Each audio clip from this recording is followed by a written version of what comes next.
Hello everyone, welcome to YouTube channel mvlearningpoint. આજના વિડીયોની અંદર આપણે જોવાના છીએ આજનું એટલે કે 23 સપ્ટેમ્બર 2020 ના ખૂબ જ અગત્યના અને સૌથી મહત્વના ક્વેશ્ચન વિશે આજે આપણે ડિટેલમાં વાતો કરીશું. બરાબર, કરંટ અફેર્સના ક્વેશ્ચન જે કોઈ પણ રિલેટેડ હશે 23મી સપ્ટેમ્બરના, તો આપણે એના વિશે ડિસ્કશન કરીશું. રાઈટ, તો દરેક ઓબ્જેક્ટિવની સાથે સાથે આપણે એની સાથે થોડીક વધારાની ચર્ચા પણ કરતા જઈશું. રાઈટ, તો સૌથી પહેલા જે મિત્રો ચેનલ ઉપર નવા હોય ચેનલને આ રીતે સબસ્ક્રાઇબ કરી બાજુમાં બેલ આઇકન આ રીતે પ્રેસ કરી દેવું. બરાબર, જેથી કરીને દરેક વિડીયોની માહિતી એટલે કે જે રોજનું કરંટ અફેર્સ અપલોડ કરવામાં આવે છે એની માહિતી તમને નોટિફિકેશન દ્વારા મળતી રહેશે. ઓકે, તો સ્ટાર્ટ કરશું આપણે કરંટ અફેર્સ. આજે તારીખ છે 23મી સપ્ટેમ્બર 2020. ઓકે, તો એનો પહેલો ક્વેશ્ચન છે, તાજેતરમાં જ ITF ફેડ કપનું નામ બદલીને કોના નામ પર રાખ્યું છે? બરાબર, એક તો તમારે અહીંયાથી 3 ક્વેશ્ચન નીકળી શકે છે. કોના દ્વારા નામ રાખવામાં આવ્યું છે, અને બીજું કે સેકન્ડ છે કયા કપનું નામ રાખવામાં આવ્યું છે. બરાબર, અને જે કપ છે એનું નામ શું રાખવામાં આવ્યું છે બદલીને. બરાબર, તો સૌથી પહેલા એનો જવાબ આવશે બિલી જીન કિંગ. બરાબર, તો આ જે બિલી જીન કિંગ છે આ નામ રાખવામાં આવ્યું છે કયા કપનું? તો કે ફેડ કપનું. બરાબર, તાજેતરમાં જ રાખવામાં આવ્યું છે. કોના દ્વારા? તો કે ITF દ્વારા. બરાબર, તો આટલું તમારે યાદ રાખવાનું છે. ITF દ્વારા ફેડ કપનું નામ બદલીને તાજેતરમાં જ બિલી જીન કિંગ નામ રાખવામાં આવ્યું છે. બરાબર, તો હવે આપણે જાણીએ આ બિલી જીન કિંગ છે કોણ. બરાબર, તો બિલી જીન કિંગ જે છે એ અમેરિકાના છે. ક્યાંના છે? અમેરિકાના છે, અને એક ફેમસ એટલે કે પ્રસિદ્ધ ટેનિસ પ્લેયર છે. બરાબર, તમને ખ્યાલ જ હશે ટેનિસ. બરાબર, તો આ જે ટેનિસ ગેમ છે એમના પ્લેયર છે. બરાબર, ટેનિસ ગેમના ફેમસ પ્લેયર છે, અમેરિકાથી બિલોંગ કરે છે. બરાબર, તો હવે આ એવોર્ડ શું કામ આપવામાં આવે છે? મતલબ આ જે ફેડ કપ છે, બરાબર, શું કામ આપવામાં આવે છે એટલે કે શું કામ માટે એનું નામ બદલીને આ રાખવામાં આવ્યું છે? તો આ જે ટેનિસ પ્લેયર છે બિલી જીન કિંગ, તો એમને સન્માન આપવા માટે આ જે ફેડ કપ છે એમનું નામ બદલીને શું રાખવામાં આવ્યું છે? બિલી જીન કિંગ. બરાબર, તો આટલું તમારે યાદ રાખવાનું છે. હવે આપણે વાત કરીએ ITF ની. તો ITF શું છે? પહેલા તો એનું ફૂલ ફોર્મ તમે નોટ્સ કરી લો. એનું ફૂલ ફોર્મ છે ઇન્ટરનેશનલ શું છે? International tennis federation. બરાબર, શું ફૂલ ફોર્મ છે? International tennis federation. Right, okay, તો હવે આપણે વાત કરીએ ITF ની સ્થાપના ક્યારે થઈ હતી. તો આ જે ઇન્ટરનેશનલ ટેનિસ ફેડરેશન છે એની સ્થાપના થઈ હતી 1913 એટલે કે 1913 માં. હેડક્વાર્ટર ક્યાં આવેલું છે? તો એનું હેડક્વાર્ટર આવેલું છે લંડનમાં. બરાબર, પછી બીજું આ જે ITF છે ઇન્ટરનેશનલ ટેનિસ ફેડરેશન, એમના પ્રેસિડેન્ટનું નામ શું છે? તો એનું નામ છે ડેવિડ હેગર્ટી. બરાબર, તો આટલું તમારે યાદ રાખવાનું છે આ ક્વેશ્ચનની અંદર. રાઈટ, હવે આપણે જોઈશું નેક્સ્ટ ક્વેશ્ચન. નેક્સ્ટ છે, તાજેતરમાં કયા ક્રિકેટરે જમ્મુ કાશ્મીરમાં એક ક્રિકેટ એકેડેમી સ્થાપિત કરવાની ઘોષણા કરી છે? બરાબર, તો એનો જવાબ આવશે સુરેશ રૈના. બરાબર, સુરેશ રૈના તમને બધાને ખ્યાલ જ છે એક ક્રિકેટર પણ રહી ચૂક્યા છે, અને એમના દ્વારા જ ઘોષણા કરવામાં આવી છે કે જમ્મુ કાશ્મીરમાં એક ક્રિકેટર એકેડેમીની શરૂઆત કરવામાં આવશે. બરાબર, તો હવે વાત કરીએ સુરેશ રૈના વિશે. બરાબર, તો સુરેશ રૈના કોણ છે? એક ક્રિકેટર છે, અને એમણે તાજેતરમાં જ એટલે કે હમણાં જ 15મી ઓગસ્ટના રોજ, તમને બધાને ખ્યાલ જ હશે 15મી ઓગસ્ટના રોજ એક સાથે કોની સાથે? ધોની, મહેન્દ્રસિંહ ધોનીને તમે ઓળખતા હશો. બરાબર, તો મહેન્દ્રસિંહ ધોની અને આ જે સુરેશ રૈના છે એમના દ્વારા તાજેતરમાં જ એટલે કે 15મી ઓગસ્ટના રોજ આંતરરાષ્ટ્રીય ક્રિકેટમાંથી નિવૃત્તિ લેવાની એટલે કે સંન્યાસ લેવાની જાહેરાત પણ કરી દીધી હતી. ઓકે, તો હમણાં જ ક્રિકેટરમાંથી નિવૃત્તિ લઈ લીધી છે. બરાબર, હવે આ જ સુરેશ રૈનાને હમણાં જ તાજેતરનો જ કરંટનો ક્વેશ્ચન છે કે 9 સ્ટેક્સ. બરાબર, આ યાદ રાખજો, 9 સ્ટેક્સ જે છે એના બ્રાન્ડ એમ્બેસેડર પણ બનાવવામાં આવ્યા છે. હવે આ 9 સ્ટેક્સ જે છે એ શું છે?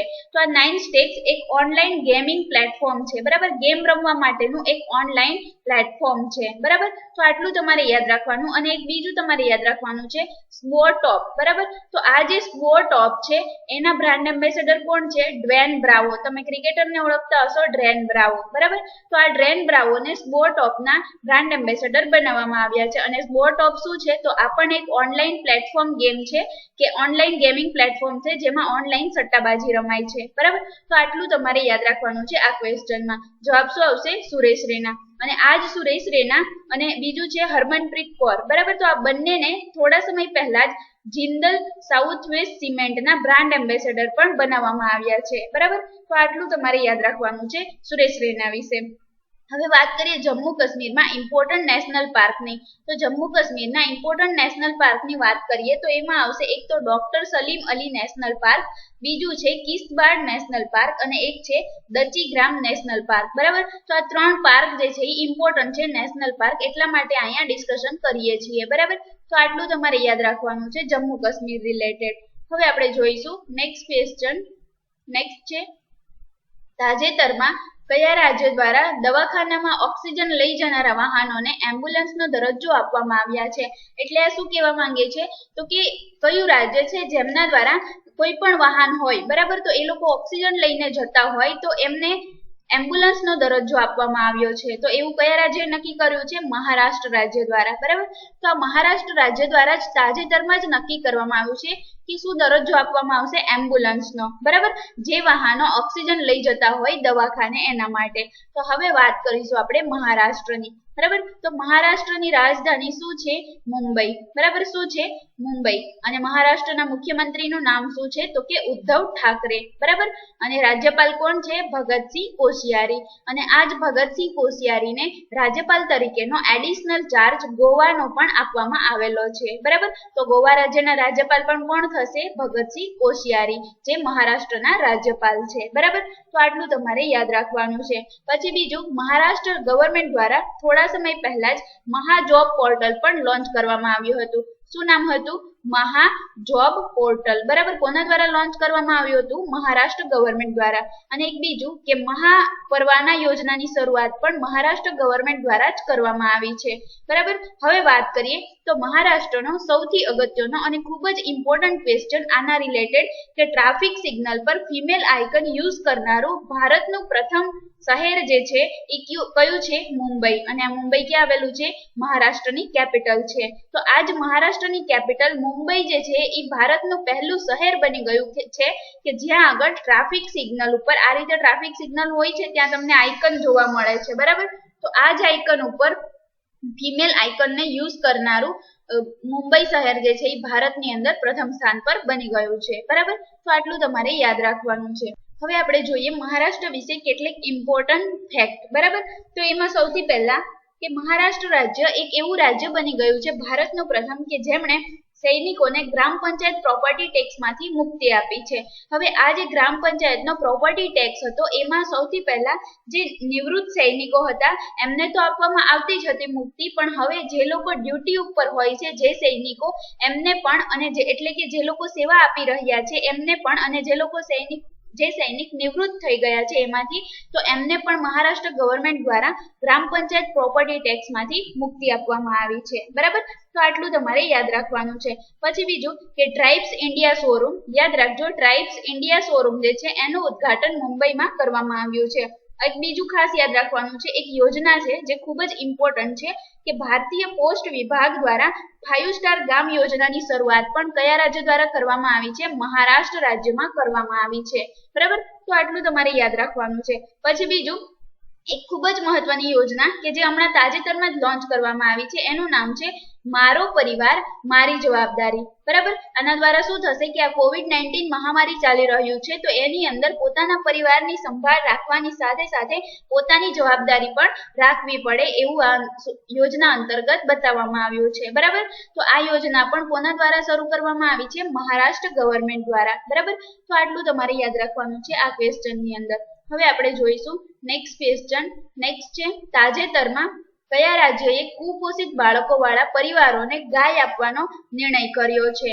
બરાબર. તો એનો જવાબ આવશે ઉત્તર પ્રદેશ, બરાબર. તો આ જે ઉત્તર પ્રદેશ રાજ્ય છે એમાં આ રાજ્ય દ્વારા નક્કી કરવામાં આવ્યું છે કે જે પરિવાર કુપોષિત બાળકો હશે જે પરિવારમાં, તો એમને ગાય આપવામાં આવશે, બરાબર. તો નિર્ણય કોનો છે? ઉત્તર પ્રદેશ ગવર્મેન્ટનો, બરાબર. તો હવે વાત કરીશું ઉત્તર પ્રદેશની. તો ઉત્તર પ્રદેશની રાજધાની શું છે? લખનઉ, બરાબર. લખનઉ જે છે એની કેપિટલ છે.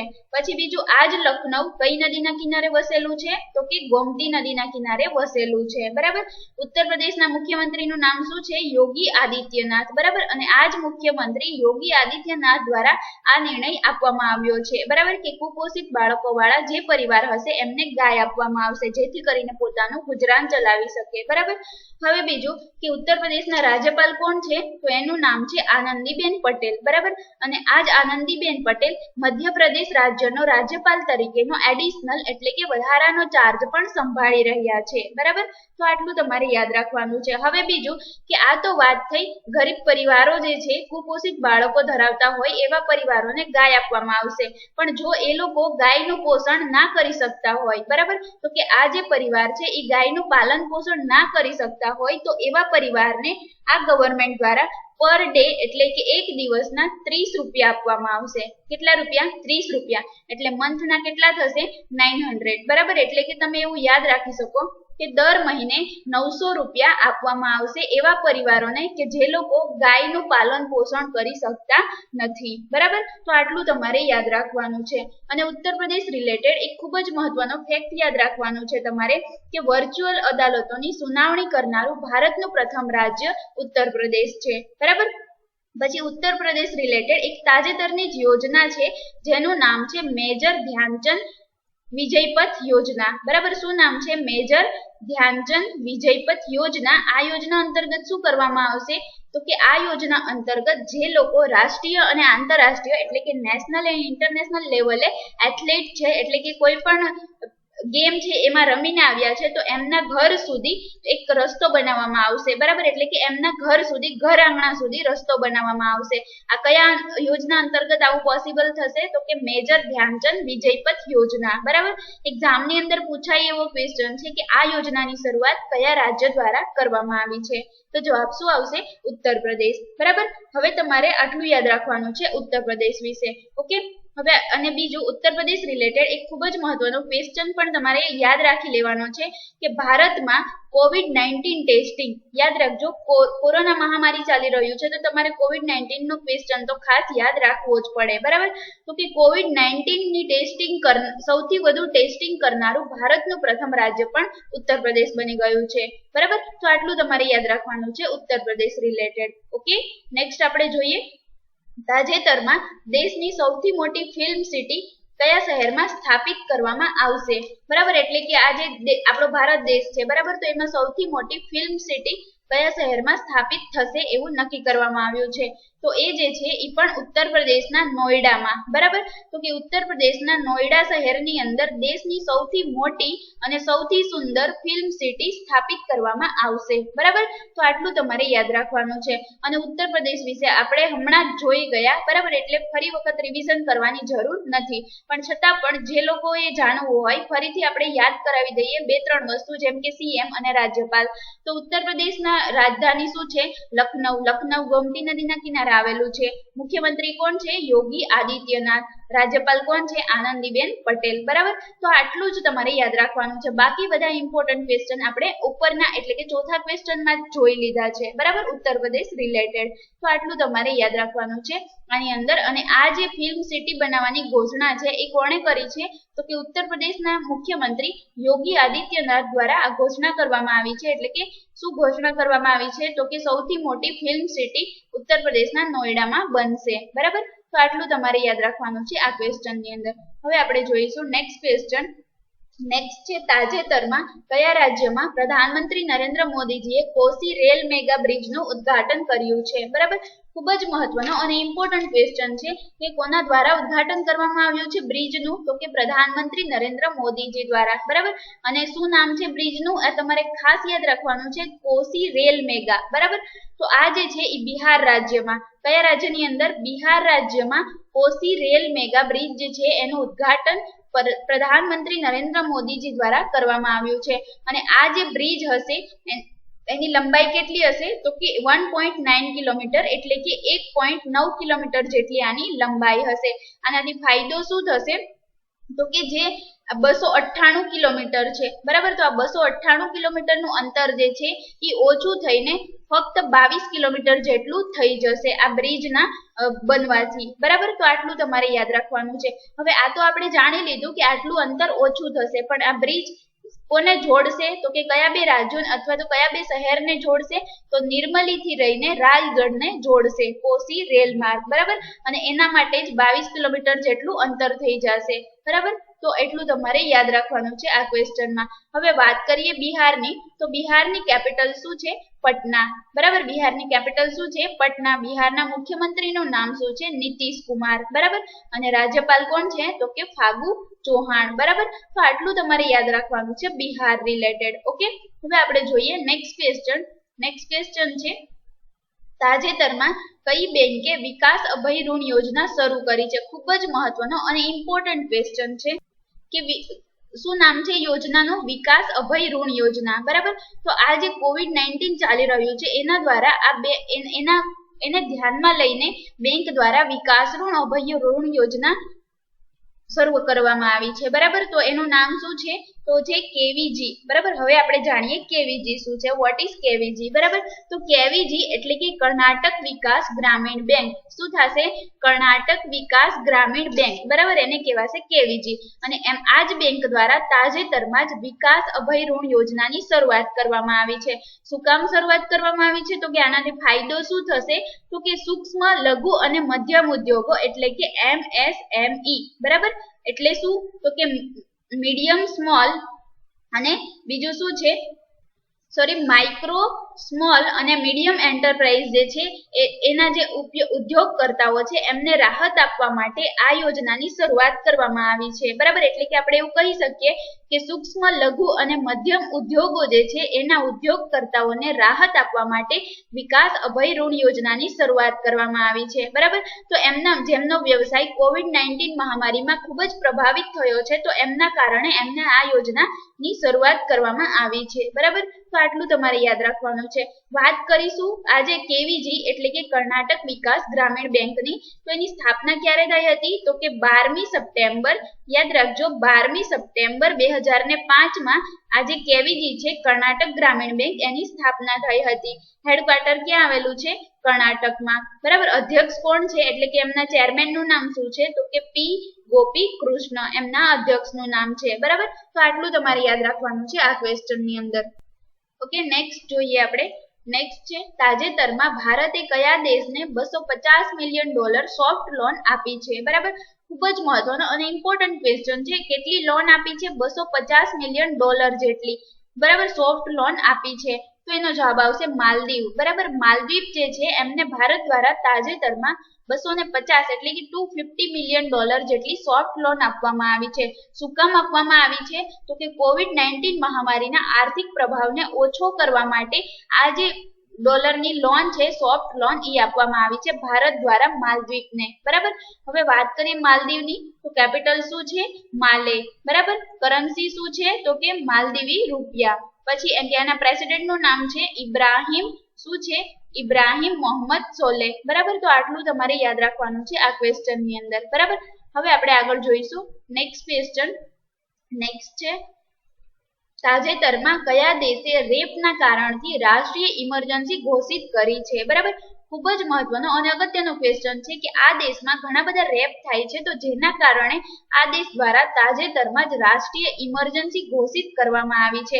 શેના કારણથી? રેપના કારણથી. બરાબર, રેપના કેસો વધી રહ્યા છે હમણાં તાજેતરમાં, ખૂબ જ વધી રહ્યા છે જેના કારણથી આ દેશને રાષ્ટ્રીય ઇમરજન્સી લાગુ કરવામાં આવી છે. બરાબર, તો એનો જવાબ આવશે લાઇબેરિયા. બરાબર, લાઇબેરિયા દેશ જે છે એમના દ્વારા રાષ્ટ્રીય ઇમરજન્સી ઘોષિત કરવામાં આવી છે. કારણ શું છે કે આ દેશમાં ઘણા બધા રેપ થઈ રહ્યા છે. હવે વાત કરીએ લાઇબેરિયાની, તો લાઇબેરિયાની કેપિટલ શું છે? મોનરોવિયા. શું છે? મોનરોવિયા જે છે એ લાઇબેરિયાની કેપિટલ છે. બરાબર, ત્યાંની કરન્સી શું છે? તો કે લાઇબેરિયન ડોલર. બરાબર, અને ત્યાંના રાષ્ટ્રપતિનું નામ શું છે? તો એનું નામ છે જોર્જ વાય. બરાબર, લાઇબેરિયાના રાષ્ટ્રપતિનું નામ છે. તો આટલું તમારે યાદ રાખવાનું છે લાઇબેરિયા વિશે. બરાબર, હવે આપણે જોઈશું આપણો આજનો લાસ્ટ અને નેક્સ્ટ ક્વેશ્ચન. લાસ્ટ છે તાજેતરમાં NTRO ના નવા પ્રમુખ કોણ બન્યું છે? એટલે કે આ જે NTRO છે બરાબર, એમના નવા પ્રેસિડેન્ટ કોને બનાવવામાં આવ્યા છે? તો એનો જવાબ આવશે અનિલ ધસ્માના. બરાબર, આ જે અનિલ ધસ્માના છે એમને તાજેતરમાં જ NTRO ના નવા પ્રેસિડેન્ટ બનાવવામાં આવ્યા છે. બરાબર, તો NTRO છે શું? બરાબર, તો NTRO એટલે કે નેશનલ ટેકનિકલ રિસર્ચ ઓર્ગેનાઇઝેશન. એનું ફૂલ ફોર્મ તમે નોટ્સ કરી શકો છો. શું થાય? તો કે નેશનલ ટેકનિકલ રિસર્ચ ઓર્ગેનાઇઝેશન, આ એનું ફૂલ ફોર્મ છે. ઓકે, પછી બીજું કે અનિલ ધસ્માના જે છે એ પ્રમુખ છે એટલે કે અધ્યક્ષ એવું પણ આપણે કહી શકીએ, બરાબર. હવે વાત કરીએ NTRO ની, national technical research organisation. Okay, તો એની સ્થાપના ક્યારે થઈ હતી? 2004 એટલે કે 2004 માં. હેડક્વાર્ટર ક્યાં આવેલું છે? નવી દિલ્હીમાં એનું હેડક્વાર્ટર આવેલું છે. અને આજ અનિલ ધસ્માનાને આવનારા 2 વર્ષ માટે NTRO એટલે કે નેશનલ ટેકનિકલ રિસર્ચ ઓર્ગેનાઇઝેશનના પ્રેસિડેન્ટ તરીકે નિમણૂક કરવામાં આવી છે, બરાબર. તો આટલું તમારે યાદ રાખવાનું છે આ ક્વેશ્ચનની અંદર. ઓકે, તો આજના આપણા ખૂબ જ મહત્વના અને ઇમ્પોર્ટન્ટ ક્વેશ્ચન અહીંયા કમ્પ્લીટ થઈ જાય છે. ઓકે, તો જે લોકોને વિડીયો ગમ્યો હોય વિડીયોને એક લાઈક તો જરૂરથી કરો, સાથે સાથે એક શેર પણ કરી દો તમારા મિત્રો જોડે, જેથી એમને પણ ખબર પડે કરંટ અફેર્સ રિલેટેડ વસ્તુઓ, બરાબર. તો સબસ્ક્રાઇબ કરી બાજુમાં બેલ આઇકન પ્રેસ કરી દેવું, જેથી કરીને તમને દરેક વિડીયોની માહિતી નોટિફિકેશનના માધ્યમથી મળતી રહેશે. ઓકે, જેવી રીતે હું રોજના કરંટ અપલોડ કરીશ તેવી રીતે તમને વિડીયોની માહિતી પણ નોટિફિકેશન દ્વારા મળતી રહેશે. Okay, thank you.